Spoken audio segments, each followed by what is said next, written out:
अब तो एमबीबीएस की डिग्री भी ले लिए, एमएसएमडी भी ले लिया और आयुर्वेद की डिग्री लेना पड़ रहा है। आखिर में आप एक आयुर्वेद को ही आपने क्यों चुना? लोग समझते हैं केवल आयुर्वेद में जड़ी बूटी ही दी जाती है, ऐसा नहीं है। बीच बीच में कई सारी विभूतियां हमारे पास आते रहे, सुश्रुत, चरक, बागभट, जितने भी हमारे पुराने तत्व हैं, तुलसी है, हल्दी है, ये सबको फॉरेन कंट्रीज जो है सो पेटेंट करा दिया। पेट साफ, बीमारी साफ, कम खाओ, बार बार खाओ। आयुर्वेद चिकित्सा जो है ना मूलतः वेद से लिया गया, अथर्व वेद, योग, आयुर्वेद दोनों जो है हमारे प्राण है। तो हमने जब अध्ययन किया तो पाया इसमें तो इतनी गुड़ चीजें हैं भाई साहब। तो सुश्रुत महान सर्जन थे, सर्जरी का बहुत सुंदर ज्ञान था।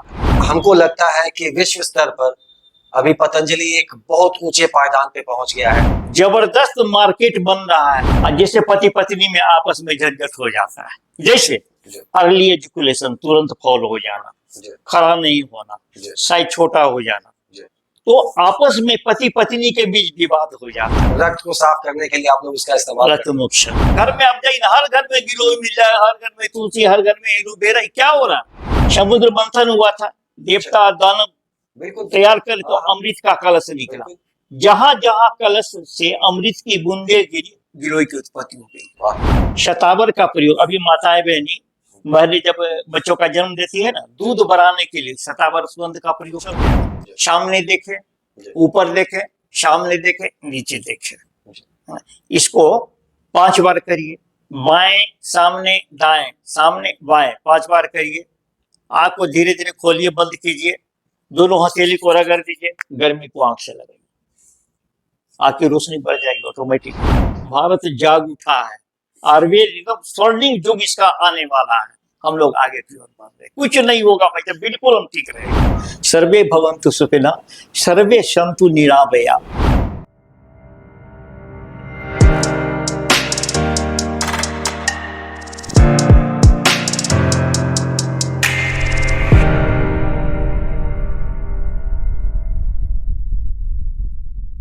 आज हमारे साथ रांची के प्रसिद्ध आयुर्वेद के गुरु डॉक्टर हमारे साथ मौजूद हैं। आज हमारे साथ हैं आयुर्वेद के डॉक्टर महेश लाल सर। इनसे हम जानेंगे कि आज इनका यहाँ तक का जो पहुंच है, जो आज ये यहाँ तक पहुंचे हैं, उसके पीछे इनका क्या क्या योगदान रहा, इन्होंने किस किस तरीके की कठिनाइयों का सामना किया और यहाँ पे आज तक ये जो पहुंचे हैं उसके बारे में हम चाहेंगे कि सबसे पहले सर आप बताइए कि आपका जो यहाँ तक का सफर है वो किस प्रकार का रहा? लोग समझते हैं केवल आयुर्वेद में जड़ी बूटी ही दी जाती है, ऐसा नहीं है। हमारे यहाँ का सर्जरी इतना डेवलप था कि हम आपको क्या बता दें, वो आज भी डेवलप नहीं है उतना। अब सोचिए ना, मनुष्य के शरीर को काट के दूसरे जानवर का सिर जोड़ दिया, अभी सर्जरी नहीं कर रहा है एलोपैथ वाला, हमारे यहाँ पहले से है उद्धृत। तो हुआ क्या, कालांतर में आयुर्वेद को लोगों ने छोड़कर एलोपैथ अपना लिया, यहीं से हमारा हलास होना शुरू हुआ। हम तो धन्यवाद देते हैं भगवान को कि बीच बीच में कई सारी विभूतियां हमारे पास आते रहे, सुश्रुत, चरक, बागभट, सारंगधर, धन्वंतरी, भगवान धन्वंतरी। और इसी क्रम में हम लोग का सौभाग्य कि बाबा रामदेव का आचार्य बालकृष्ण जी का आगमन हुआ। आचार्य बालकृष्ण जड़ी बूटी के महान ज्ञाता और बाबा रामदेव जड़ी बूटी को तो है ही, साथ साथ वो योग कैसे करें, हम कैसे स्वस्थ रहें, इसका सिद्धांत दिया। लोगों ने तरह तरह की आलोचनाएं भाई सबकी, लेकिन अभी हमने देखा धीरे धीरे अब लोगों को मानने लगे कि नहीं, आयुर्वेद भी कोई चीज है। सर सबसे पहले हम जानना चाहेंगे कि आप आज इस सेक्टर में आए हैं, आज आप एक पहुंचे हुए डॉक्टर हैं आयुर्वेद के, आपने अपनी पढ़ाई कहाँ से की, आपका यहाँ तक का सफर कैसा रहा, इसके बारे में पहले आप लोगों को बताइए कि आखिर में आप एक आयुर्वेद को ही आपने क्यों चुना और यहाँ तक आने का सफर कैसा रहा सर आपका? भाई साहब, शुरू में हमने देखा कि एलोपैथ में बहुत सारी गड़बड़ियां हैं। अब जैसे छोटी छोटी बात मैं बता दूं शॉर्टकट में, जैसे पेट में गैस हो गया, वो लोग देखते हैं पेन 40, ग्रुप का नाम है पेंटाप्राजोल। भाई साहब, साइड इफेक्ट देखिए, पेट में अल्सर पैदा करता है। लेकिन बार बार होता, वो लोग देखते थे फ्लेजिन, मेट्रानिडाजोल ग्रुप का नाम है, आप उसके हर डब्बे में देखिए लिखा हुआ है कि इसको चूहे को खिलाया गया तो कैंसर हो गया। अरे क्या मामला है बाबा। प्लास्टिक एनीमिया हो जाता है क्लोरोफेनिकल से, टाइफाइड की दवा है, हो जाता है एनीमिया। तो हमने देखा बहुत सारी दवाइयां तो है जरूर एलोपैथी में। मतलब आपने सर पढ़ाई की एलोपैथ की और चले आए आयुर्वेद। जी जी जी। तो मैंने देखा कि भाई एलोपैथी तो दवाइयां हैं, नो डाउट, इमरजेंसी के लिए बहुत बढ़िया है, लेकिन साइड इफेक्ट इतने गंभीर है कि आम पब्लिक को मालूम भी नहीं। तो हमारी इच्छा हुई क्यों ना हम आयुर्वेद को अपनावे। हम शुरू से भाई साहब पत्रिका पढ़ते रहे, तो हमने कहा क्यों ना आयुर्वेद को अपनावे। इसी उद्देश्य से उस समय, जिस समय मैं 78 में निकला हूँ, मतलब मान के चलिए 5.5-6 साल पहले से आयुर्वेद को लोग पूछता नहीं था, ये दृष्टि से लोग देखते थे, कोई जानकारी नहीं लोगों को। अरे तो हमने जब अध्ययन किया तो पाया इसमें तो इतनी गुड़ गुड़ चीजें हैं भाई साहब, जो हमारे इर्द गिर्द में हम उसको जानते नहीं। तो यही उद्देश्य से हमने पढ़ना। देखिए आयुर्वेद का सिद्धांत क्या है, 2 सिद्धांत है भाई साहब। हम बीमार ही ना पड़े, पहला तो हम बीमार ही ना पड़े, और दूसरा सिद्धांत है कि यदि पड़ गए तो किन दोष के कारण पड़े, उन दोषों को हटाना। अच्छा, ये मैटर। जी जी जी।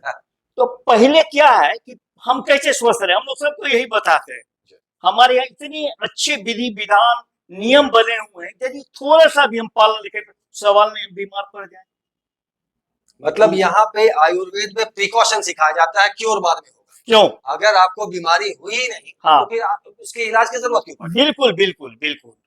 तो मतलब उसके लिए सबसे बढ़िया व्यवस्था किया गया कि हम लोगों ने योग को लेकर के। हाँ बिल्कुल, योग आयुर्वेद दोनों जो है हमारे प्राण है ना।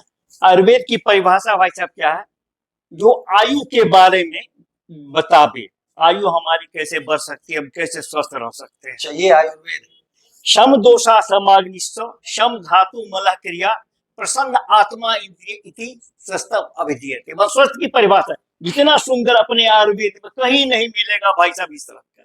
ये लोग पैथोलॉजिकल टेस्ट कराते हैं, एक टेस्ट कराते फिर दूसरा कराए फिर तीसरा कराए, ढेर सारे पैसे उसमें लग जाते हैं। छोटी छोटी बात भाई साहब इतनी अच्छी अपने यहाँ मान लिए तो मजा आ जाए। मतलब आपके कहने के हिसाब से सर जो पैथोलॉजिकल है या जो है सिर्फ आज के डेट में जो एलोपैथिक्स है वो सिर्फ पैसे कमाने का जरिया बन गया। नहीं, पैसे कमाने का ऐसा नहीं, डायग्नोसिस भी वो करते हैं। मतलब डायग्नोस आप वहां से कराइए, इलाज हमारे यहाँ से। बिल्कुल बिल्कुल, अभी वही हो रहा है ना हमारे आयुर्वेद का विकास में। ये पैथोलॉजिकल टेस्ट में है सर, लेकिन जहाँ ज्यादा जरूरत हो तो जरूरत, ऐसे नहीं। ऐसे तो हम लोग बात पकड़े उसी के अनुसार ट्रीटमेंट कर लेते हैं, बहुत बढ़िया ट्रीटमेंट है भाई साहब, कोई पैथोलॉजिकल की जरूरत नहीं। लेकिन कभी कभी अभी इतने मोटरलाइज युग हो गए कि लोग भी चाहते हैं हमारा शुगर कितना है जी, आप बिना टेस्ट क्या बता नहीं सकते। शुगर बढ़ा हुआ है तो बता लेंगे लक्षण के आधार पर, इतना बढ़ा हुआ है इसके लिए तो मापदंड होना चाहिए ना। तो आयुर्वेद में अब इन्हीं चीजों का समावेश किया गया है, एलोपैथी से लिया गया, आयुर्वेद ढंग से ट्रीटमेंट करिए। मतलब सर मॉडिफिकेशन आयुर्वेद में भी आज के डेट में हो रहा है, एकदम हो रहा है भाई साहब। और इसका सारा श्रेय हम लोग सच पूछे तो आचार्य बालकृष्ण जी और बाबा रामदेव को दे रहे हैं। उनका आविर्भाव हम लोग के लिए माने कहिए गोल्डन एज कह सकते हैं आयुर्वेद के। जी जी जी। अभी और क्या क्या स्कोप आप देखते हैं सर आयुर्वेद में, अभी और कहाँ तक जाने का स्कोप है आयुर्वेद का? और अभी हम लोगों ने एक चीज पे और रिसर्च अभी फॉरेन कंट्रीज कर रही हैं, जितने भी हमारे पुराने तत्व हैं, तुलसी है, हल्दी है, ये सबको फॉरेन कंट्रीज जो है सो पेटेंट करा दे रहा है। हम लोग सर इसमें क्यों पीछे रह जा रहे हैं? आखिर में कारण क्या है कि हमारे देश में उपजे हुए वनस्पतियों का पेटेंट जो है सो फॉरेन कंट्रीज करा लेंगे, हम क्यों पीछे रह जा रहे हैं? सही आपने प्रश्न ये बताया। होता क्या था कि हमारे जो पहले आयुर्वेद थे, आयुर्वेदिक विशेषज्ञ, ये लोग क्या करते थे कि पढ़ते थे आयुर्वेद से और दवा लिखते थे एलोपैथ के। अच्छा, कोई रोकने वाला नहीं, कोई बोलने वाला नहीं था। उल्टे गवर्नमेंट ने बना भी दिया था रूल कि ayurvedic practitioner can practise allopathic medicine too, बिल्कुल लिखा हुआ। अभी है, अभी भी लिखा हुआ है। तो ये तो विडंबना कही हम लोग के लिए, अपने पास सब साधन रहते हुए हम लोगों ने ऐसा कर दिया। धीरे धीरे इसका हालात होता गया। अब प्रैक्टिशनर है आयुर्वेद के और लिख रहे एलोपैथी। तो आविर्भाव जो बड़े बड़े महान ऋषियों का हुआ, इसी को रोकने के लिए, और हमारा साइंस अभी भी इतना डेवलप है, अब देखिए ना, एक दवा लिखते दूसरा बीमारी पैदा ले लेती है। अपने आयुर्वेद में ऐसा नहीं, सदियों से जो चला आया है। आयुर्वेद चिकित्सा जो है ना, मूलतः वेद से लिया गया, अथर्व वेद। काफी पहले इस वेदों की रचना हुई भाई साहब। तो अथर्व सभी वेद, चारों वेदों में इसका वर्णन है। बिल्कुल। तो वेद का लोगों ने अध्ययन किया, उसमें से निकाला गया निचोड़, फिर लोगों को बताया गया। अभी लोग जागृत है। अब तो देख रहे हैं एलोपैथ से ज्यादा लोग आयुर्वेद माने। हमको तो अच्छा तब लगता है जब एलोपैथ के डॉक्टर आते हैं पूछने के लिए। अब आएंगे तो सोचते हैं इनको है कि नहीं पता, पहले तो तरह तरह का टेस्ट करते। तो हम लोग को भी अब मॉडर्नाइज ढंग से पढ़ाया जाता है। अच्छा, डायबिटीज हो, ब्लड प्रेशर हो, उसे क्यों हो गया बताना पड़ता है ना भाई। क्या आइलेट्स ऑफ लंगन से इंसुलिन कम निकलने लगे, उसे क्यों कम निकला? ये तो हमारे आयुर्वेद में क्यों कम निकला? हमने आर गलत कर लिया, ज्यादा सोचने लगे, पैसा कमाने के होर में पड़ गए, तो हम तो बीमार पड़ेंगे ना। शरीर पर भी तो ध्यान देना है ना। तो अब हम लोग को बहुत अच्छा लगता है जब एलोपैथ के सारे डॉक्टर लोग आते हैं, अब बैठते कहते हैं हमको भाई जी बहुत खुशी हुई कि चलो हमारा आयुर्वेद अब डेवलप करें। अब वो लोग यहाँ का ट्रीटमेंट ले रहे हैं। सुश्रुत संहिता का नाम आज सारे लोग जानने लगे, जिनको लोग पहले नहीं जानते थे। आज हमारे देश के इतने बड़े ऋषि मुनि को सारे पूरा विश्व जान रहा है। कहा जाता था कि उनके पास ऐसे ऐसे औजार थे कि वो चिट्टी के माथा का भी ऑपरेशन कर देते थे। बिल्कुल। इसमें क्या सच्चाई मानते हैं सर, और इसको डेवलप करने के लिए हम लोगों को आगे और क्या करना होगा, इसके बारे में थोड़ा सा कुछ बताइए। 100% ये सच्चाई है कि सुश्रुत हमारे सर्जन, आज के भाषा में बोलिए तो सर्जन, चीरफाड़ करने में माहिर थे। हम लोगों ने पढ़ा है कि पोस्टमार्टम पहले भी होते थे आयुर्वेदिक ढंग से। अच्छा, आज की बात नहीं, उनसे पहले से हमारे वेद में लिखा हुआ ये सब सुश्रुत करते थे। हम लोगों ने पढ़ा भी, ये होते थे। कालांतर में नए नए ऑपरेटर्स आ गए तो चलो अलग ढंग से लोग करने लगे। तो सुश्रुत महान सर्जन थे, सर्जरी का बहुत सुंदर ज्ञान था। अभी बाबा रामदेव के यहाँ योगाश्रम में 500 से ज्यादा वैद्य हैं जो रिसर्च कर रहे हैं। और इतना ही नहीं है, आयुर्वेद और एलोपैथ दोनों ढंग से ये लोग रिसर्च कर रहे हैं। क्यों हम इसको अपना रहे हैं? वजह की बात बताओ कि जड़ी बूटी में अभी तक ये लोग साइड इफेक्ट निकाल नहीं पाए। शुरू से जो चलते आ रहा है, अब खांसी हो गई, चलो दूध में हल्दी डालो पी लो, कोई दिक्कत नहीं। पेट बार बार लेट्रिन हो रहा, बेल का प्रयोग कर लो, पेट ठीक। ऐसे छोटी छोटी खांसी हो गया, बाकस के पत्ते का रस ले लो।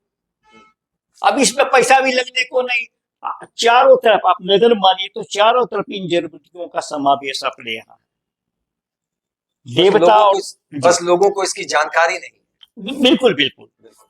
तो आप क्या लगता है, अभी जो पतंजलि का इतना बड़ा आज साम्राज्य फैला पूरे विश्व में, आज बाबा रामदेव का देन है, योग दिवस मनाया जा रहा है पूरे विश्व में। बिल्कुल बिल्कुल। तो इसमें पतंजलि के आने के बाद, इससे पहले भी डाबर थी और बड़े बड़े कंपनियां थी जो इसका व्यापार कर रही थी। पतंजलि के आने के बाद इसमें क्या क्या बदलाव होगा सर? क्योंकि हम लोगों को ये जानकारी हुई कि आपका बाबा रामदेव से भी काफी बढ़िया संबंध रहा है। आयुर्वेद क्या है, अब तो MBBS की डिग्री भी ले लिए, MSMD भी ले लिया, और आयुर्वेद की डिग्री लेना पड़ रहा है। तो उनको समझ में आ गया कि ये सुपीरियर है। सुपीरियर इंफीरियर की बात तो हम नहीं करेंगे, उनको समझ में आता कि इसका ज्ञान भी जरूरी है। बिल्कुल। अब बाबा रामदेव ने जब कहना शुरू किया तो उनकी इतनी आलोचनाएं, हम लोग भी घबरा रहे थे क्या हो रहा है क्या नहीं हो रहा है।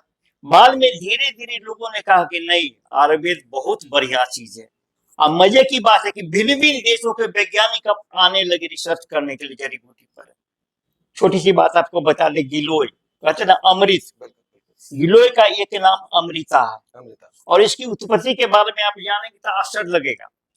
समुद्र मंथन हुआ था, देवता दानव तैयार कर तो अमृत का कलश निकला। जहां जहां कलश से अमृत की बूंदे गिरी, गिलोय की उत्पत्ति हो गई। गिलोय को इतना बड़ा तोड़ लीजिए, लगभग मान लीजिए 6 इंच का तोड़ के आप रख लीजिए ना कहीं पर, वहां से एक सूर्य निकल जाएगा, उसका धरती को पकड़ लेगा, तैयार हो जाएगा। अरे वो अमृत है भी, प्रयोग करके देखिए, हर बीमारी में आप गिलोय का प्रयोग कर सकते हैं। ऐसे से हमारे यहाँ जड़ी बूटी है, दिव्य औषधि हम लोग इसको। सर एक बात और जानना चाहेंगे कि अभी से कुछ साल पहले की बात है जब लोग एलोवेरा को नहीं जानते थे, उसका शायद कोई और भी नाम है अभी, जी घृत कुमारी या कुछ कहते हैं। हाँ। आज जितने भी कॉस्मेटिक्स बनते हैं सब में उसका इस्तेमाल हो रहा है।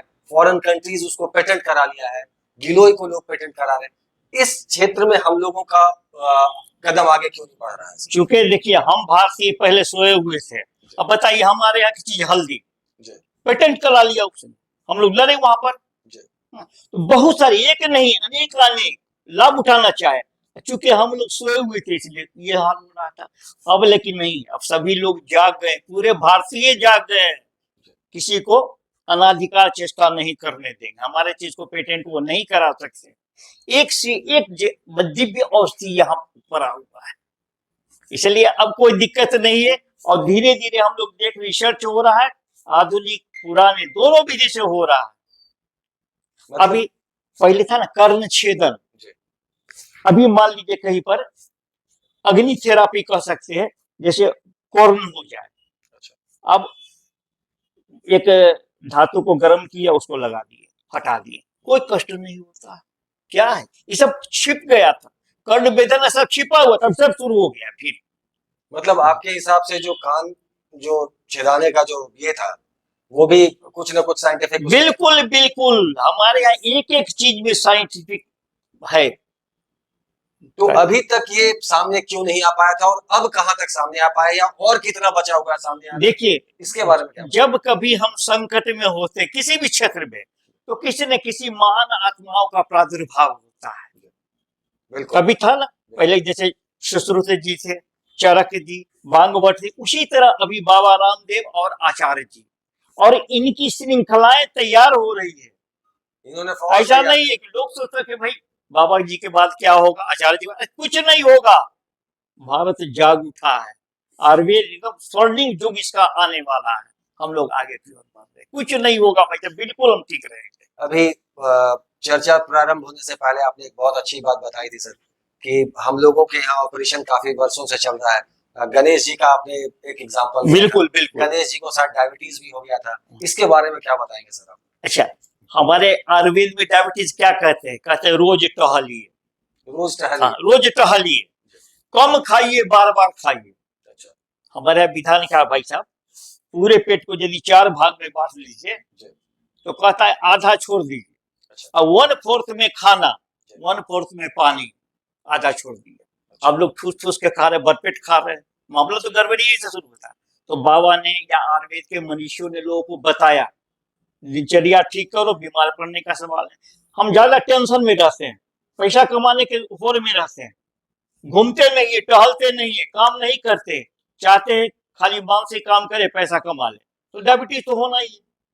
तो इन चीजों का अब उजागर होना शुरू हो गया है।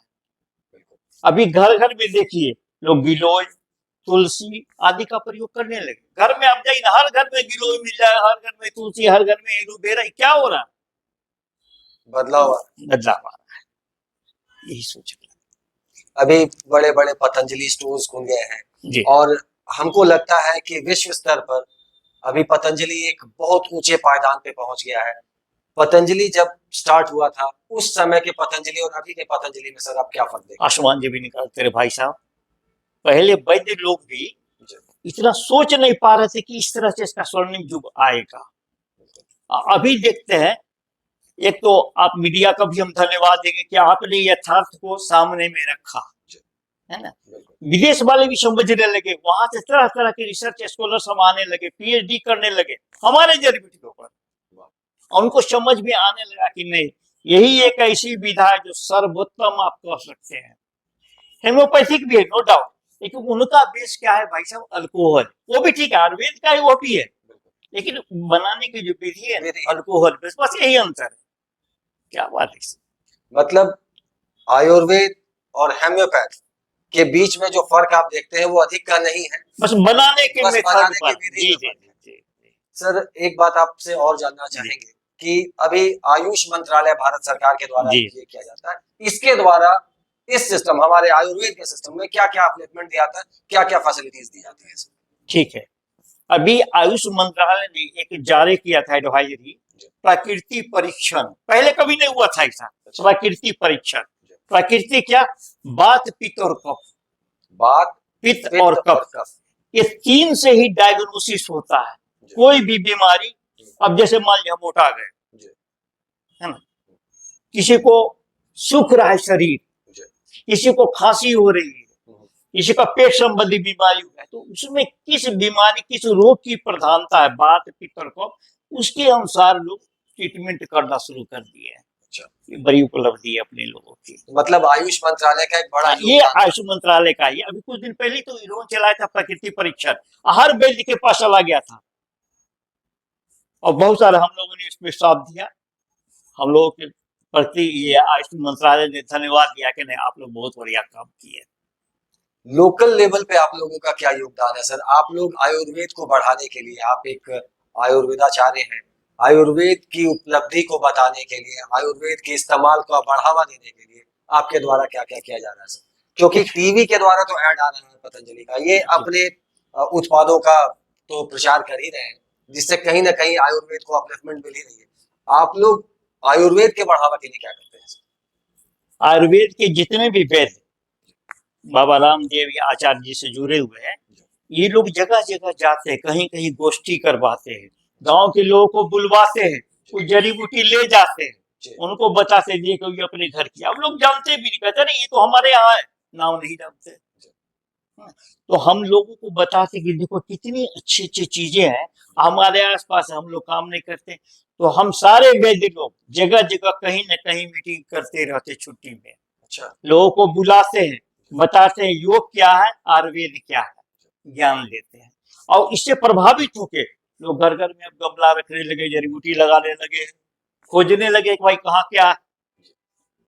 ये सफेद मूसली और इस तरीके का जो प्रोडक्ट्स है, उसका भी बड़े पैमाने पे झारखंड जैसे सुदूरवर्ती इलाकों में इसका जी उत्पादन किया जा रहा है। जी। इसके परचेज के लिए पतंजलि क्या करती है सर? क्या क्या सोर्सेज क्या है जिससे देखिए, परचेज करती है?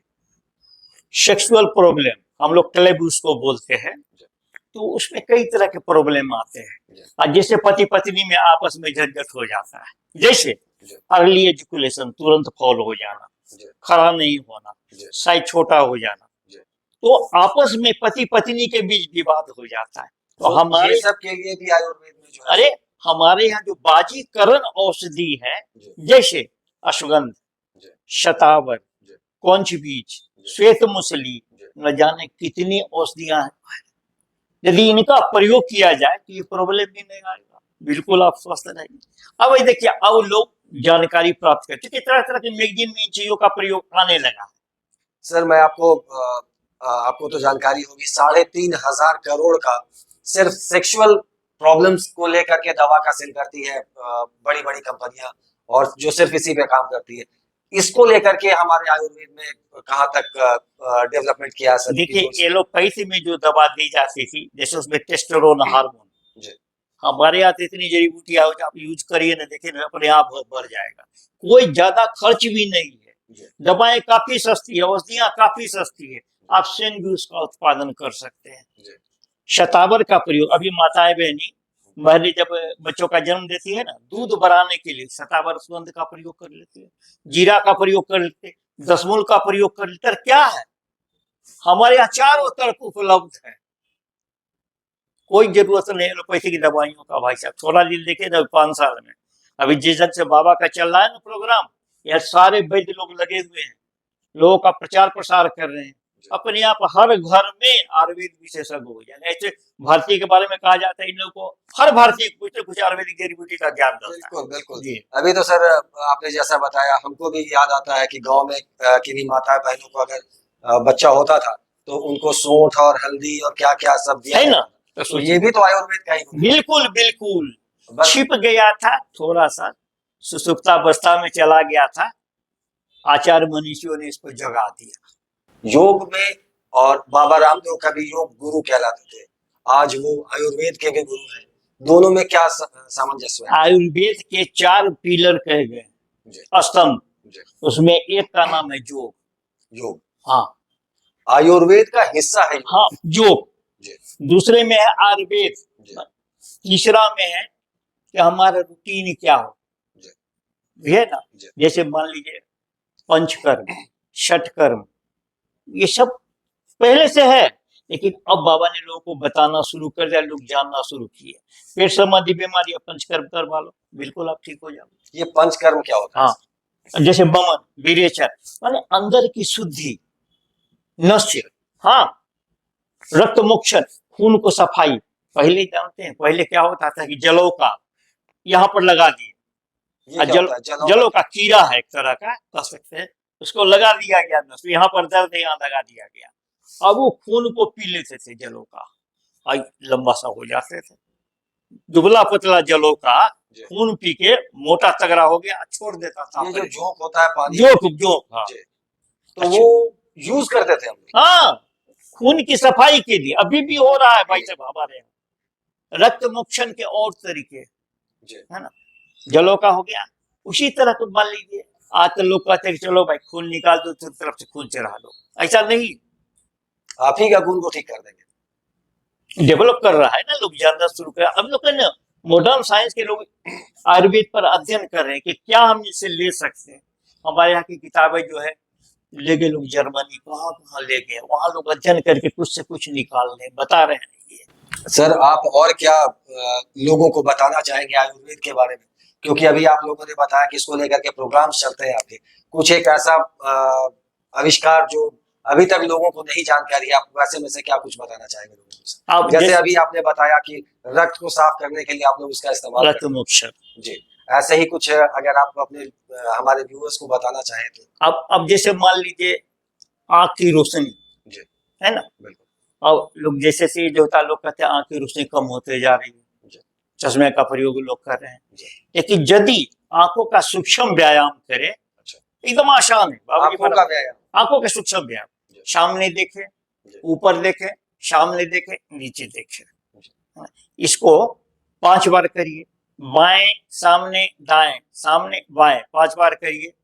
आंख को धीरे धीरे खोलिए, बंद कीजिए, दोनों हथेली को रगड़ दीजिए, गर्मी को आंख से लगाइए, आंख की रोशनी बढ़ जाएगी ऑटोमेटिक। तो ये सब जो है सो योग का देन, ये योग है। अब इसी में जो दवाइयां हैं, स्वामी जी ने दिया है जो दवाइयां, जैसे ड्रॉप्स वगैरह, सब बिल्कुल अपने घर का चीज से, प्याज से, आदि से, क्या कहिए, इतना आसान चीज है, उसके रस से बना रहे हैं, लोगों को दे रहे हैं, सब घर में मौजूद है, आपसे कीजिए। और जहां तक जानकारी उपलब्ध होती है कि बाबा कॉमन पब्लिक से भी परचेस करते हैं, मार्केट से रॉ मटेरियल्स पर ये करते हैं, इससे आम जनता को भी काफी फायदा हो रहा है, रोजगार मिल रहा है। लोगों को फायदा क्या होता है कि अब लोगों ने जड़ी बूटी उपजाना शुरू कर दिया, तो आर्थिक स्थिति में फायदा हुआ। अब बाबा बोलते जितना जड़ी बूटी है सब मेरे को दे दो, जबरदस्त मार्केट बन रहा है। अब तो देखते हैं भाई साहब इतनी इतनी खेती, अब अंडी केस्टर रेडी ढेर लोग कर रहे हैं, उसके तेल बन रहे हैं, पेट में कीड़ा निकालने के काम में आता है। कहीं गांठ हो, तेल का प्रयोग करिए, गांठ गायब हो जाएगा। तो सब कुछ है अपने पास, जानकारी नहीं है। पहले भी हम लोग को जहां से याद, पहले केस्टर ऑयल पिलाते थे लिए। अब मजे की बात है, इसको एलोपैथ वाले फार्माकोलॉजी में शामिल कर दिया गया, केस्टर ऑयल, हल्दी है ना, सब उसमें शामिल करते जा रहे हैं, जीरा, धनिया, क्या है सब। किसी का आजकल एलोपैथिक भी जो है सो अपनी दवाइयों को बेचने के लिए क्या इस्तेमाल करते हैं, उसमें कि सारा हर्बल बना हुआ है। बिल्कुल। और हम लोग जो हर्बल थे वो धीरे धीरे जो है सो एलोपैथ की तरफ जा रहे हैं। हाँ। क्या बदलाव अब बदलाव आना शुरू हो गया, लोग अवॉइड करना शुरू कर दिया एलोपैथी का। आते हैं ना तो बोलते हैं कि डॉक्टर साहब एलोपैथी खाना, ये खाए ये हो गया, वो खाए ये हो गया। अपने यहाँ का आयुर्वेदिक में बिल्कुल ठीक है, खाते जा रहे कहीं तो असली आदत भी नहीं पड़ती है। अब एक छोटी बात मैं बताता हूँ, किसी को ब्लड प्रेशर हो गया, आप जाइए ना, आपके डॉक्टर समझा देंगे, ये दवा में लिख दिया हूँ, जैसे एडल्फन है ना, जैसे कोई भी दवा बीपी का लिख दिए तो बोलेगी इसको आप खाते रहिए जिंदगी भर, जब तक आप जिंदा हैं। हाँ, एमलोडेपिन है ना, लोसार्टन, ये सब एलोपैथी की दवाइयाँ हैं। तो एमलोडेपिन में आप खाए, कल को पता चला कि पैर में सूजन आ गई, अब बाद में डॉक्टर क्या वो आपका साइड इफेक्ट देना शुरू कर दिया, फिर उसको बदल के लोसार्टन कर दिए। हमारे यहाँ ऐसा नहीं है, मुक्तावटी खाइए मस्त रहिए, सर्पगंधा मस्त रहिए, लहसुन मस्त रहिए, बीपी कम कर। हम तो शुरू से कहते भाई तक 2 बार शौचालय जाओ आप, पेट साफ बीमारी साफ। कभी नहीं कहते कि जिंदगी भर। कोई भी हमारे यहाँ पेशेंट आते हैं, डॉक्टर साहब 6 बरस से खा रहे हैं एलोपैथी की दवाई, अब खाने की इच्छा नहीं होती। अरे कौन कहता आप 6 वर्ष तक खाइए? दिनचर्या बताए, आयुर्वेदिक जड़ी बूटी थोड़ा सा बता दी, कुछ दिन तक लो, जब नॉर्मल हो गया खाली ध्यान देना है कि आपका पेट साफ करे। 2 बार लेट्रिन जाओ भाई साहब, सुबह शाम। खाने के 1 घंटा बाद पानी पियो, अंकुरित अनाज सलाद खाओ, नमक कम कर दो, सारी बीमारियां ठीक हो जाएंगी। सवाल नहीं कि आपका बीपी। भाई साहब माने हमारे 1-2 नहीं, सैकड़ों लोग आए जिनका हमने दवाइयां बंद की, लेकिन उनको सावधानी चेतावनी दे दी कि आप बीच में चेक कराते रहिए। हाँ बिल्कुल ठीक। डायबिटीज, ढेर लोग इंसुलिन पर, हमने उसको हटवा दिया। 1-2 नहीं, सैकड़ों हजारों की संख्या में हमारे पास डॉक्यूमेंट है वहां बाबा जी के पास। बाबा जी खुलेआम बोलते हैं जिनको देखना हो मेरे पास, हम दिखाते हैं डायबिटीज। तो क्या कहते हैं? रोज टहलो, कम खाओ, बार बार खाओ, किसको खाना है किसको नहीं खाना है अलग अलग करो। जैसे हम लोग कहते हैं भैया आलू अभी मत खाओ, उसका ग्लाइसेमिक इंडेक्स ज्यादा होता है, खाओगे तो शुगर बढ़ जाएगा। इसके विपरीत करेला खा लो, बिल्कुल नीम का प्रयोग कर लो, गिलोय का प्रयोग कर लो, चिरायता ले लो। अरे हम लोग को याद है भाई साहब, हम लोग बचपन में माँ देते थी खाने के लिए चैत महीने में या सौभाग्य चैत महीने। बिल्कुल सर, नीम खाते थे। अभी भी आप जाइए, 7 दिन का हम लोगों का एक शेड्यूल रहता था कि 7 दिन आपको नीम पीस के मिलना है। हाँ, कहीं तो नीम का प्रयोग, कहीं चिरायता। 1 महीना चिरायता यदि हम लोग पिला दे चैत महीने में, समय का विधान है, साल भर तक कोई स्किन डिजीज आपको होगी ही नहीं, भूख भी फर्स्ट क्लास रहेगा, लीवर भी फिट रहेगा। अब लेकिन लोग सतर्क हैं, तरह तरह के मैगजीन में आने लगे, पत्रिकाओं में, ये जरूरी भी है। बिल्कुल है ना, जगह जगह हम लोग जो गोष्ठी करते हैं ये भी जरूरी है। बिल्कुल, तभी तो लोग समझे कि हमारे यहाँ जो हमने विद्या को लुप्त कर दिया था सब आ गए। क्या बात है। योग को बढ़ाने के लिए और आयुर्वेद को बढ़ाने के लिए जो कार्य किया जा रहा है वो सराहनीय है। अंत में आप जनता से क्या कहना चाहेंगे और क्या एक्सपेक्टेशंस है सरकार से आप लोगों की, इसके बारे में कुछ बताएं। देखिए हम लोग का कहना है, करे योग रहो निरोग। वाह, है ना, बिल्कुल। जिनको स्वस्थ रहना है, अब देखिए मैं 72 वर्ष का हूँ, बाबा ने मेरे को रिटायर्ड नहीं किया, नियम है ना 60-62 वर्ष तक रिटायर। बाबा का कहना है जितने वैद्य पुराने रहेंगे मेरे यहाँ रहेंगे, उनका अनुभव का भंडार होगा और उससे और लोग फायदा उठाएंगे। बिल्कुल बिल्कुल। तो हमारा कहने का ऐसा नहीं, कभी आप बीमार नहीं होंगे, आयुर्वेद कदम पर तो चलिए। इसी के लिए हम लोग जगह जगह गोष्ठी करते, लोगों को बताते हैं। भाई आप भी दूसरे को बताओ ना, आप भी दूसरों को बताओ, कुछ नहीं होगा, सारे लोग स्वस्थ रहेंगे। सर्वे भवन्तु सुखिनः सर्वे सन्तु निरामया, हम लोग का तो सिद्धांत है आचार्य जी का। किसी वसुधैव कुटुंबक, हमारा संस्कृति भाई साहब इतना डेवलप है, दुश्मन भी हमारा अपना है, वसुधैव कुटुंब, सारे अपने लोग, संसार हमारा है। इसीलिए उन्होंने कहा सर्वे भवन्तु सुखिनः, आयुर्वेद का ये सिद्धांत है। सर सुबह के 4:30 या 5 बजते हैं, वो संस्कार चैनल में 10 करोड़ लोग सर टीवी देखते हैं और बाबा रामदेव को देखते हैं। सोचिए क्या लगता है सर आपको कि आने वाले दिन में कहां से हम लोग का स्वर्णिम युग आ रहा है भाई साहब। आयुर्वेद आ गया, क्या आ गया है, अब है कि घर घर में घुस रहा है। क्या बात। अब किसी भी घर में जाइए, अब जरा पूछ के देखिए ना, तुलसी है, एलोवेरा है, गिलोय है, क्या हो रहा है सब। सर बहुत बहुत धन्यवाद आप लोगों का, जो आपने हमारे देश को हमारी अपनी पहचान दिलाई, और साथ ही साथ पतंजलि का भी बहुत बहुत धन्यवाद, जो हमारे देश में विलुप्त हो रहे आयुर्वेद को फिर से जीवंत किया। सर बहुत बहुत धन्यवाद। या का भी धन्यवाद। आप ही लोग तो प्रचार करने वाले थे, जानते तो सब लोग थे, लेकिन लोग बता नहीं पा रहे थे, आपके माध्यम से लोग अब जानना शुरू कर दे। बहुत बहुत धन्यवाद भाई साहब। बहुत बहुत धन्यवाद।